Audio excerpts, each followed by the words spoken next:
Israel আর ফিলিস্তিনের মধ্যে যখন ঝামেলা শুরুর দিকে হইতাছিল তখন অনেক গণ্ডমূর্খরা কি করছিল, নিজের টাকা দিয়া ইসরায়েলের প্রোডাক্ট কিনা ওটা ফালায় দেখাইতেছিল আর বলতেছিল হ্যাশট্যাগ বয়কট, এই দেখুন এটা ইসরায়েলের প্রোডাক্ট। মানে আলটিমেটলি তুমি তোমার টাকা দিয়া তুমি তাদের জিনিস কিনা তাদের ওই লাভটা দিয়া তুমি তারপর বয়কট চিল্লাইতেছো। তো এতে কোনো লাভ নেই ভাই, তুমি তাদের লাভটা দিয়েই তুমি কিনতাছো।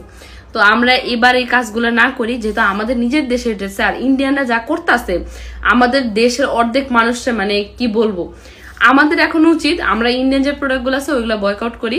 কিন্তু ওই যে কিনা এই যে দেখুন এটাকে বয়কট করতে হবে, এই যে আমরা কিনছি, ওইরকম মানে গণ্যমূর্খদের মতো কাজ না করি। যারা অনেকে আছে যে জানে না ইন্ডিয়ান প্রোডাক্ট কোনগুলা, আমরা গুগলে সার্চ করে দেখবো, দেখা যারা জানে না তাদেরও আমরা জানাবো, স্ক্রিনশট দিয়ে বলবো যে এগুলা হচ্ছে ইন্ডিয়ান প্রোডাক্ট, এগুলো আমরা না কিনি, যেগুলো বাংলাদেশে আছে।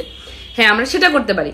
কিন্তু ওই যে গাধার মতো কাজ করে কিনাই না বলবো এটা কিন্তু ইন্ডিয়ান প্রোডাক্ট, এটা কিন্তু কিনা যাবে না, ওইগুলা গণ্যমূর্খ মতো কাজ না করে ওই টাকা দিয়া আমরা বন্যার মধ্যে যারা হচ্ছে অনেক কষ্টে আছে, যাদের অনেক ক্ষতি হইতেছে, যারা এখনো অনেক সমস্যা দিয়ে যাইতেছে, আমরা তাদের পিছনে ব্যয় করি।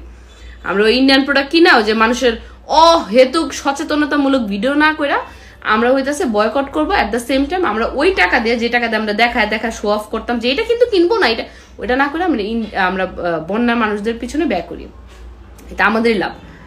ওই গাধামি কাজ আমরা না করি। কারণ এর আগের বার কোকা-কোলা আমি স্ক্রল করলে দেখতাম মানুষ কোকা-কোলা বলতেছে এটা বয়কট করতে হবে, তাদের লাভ করে। মানে এটা কি জ্ঞান আমি জানি না।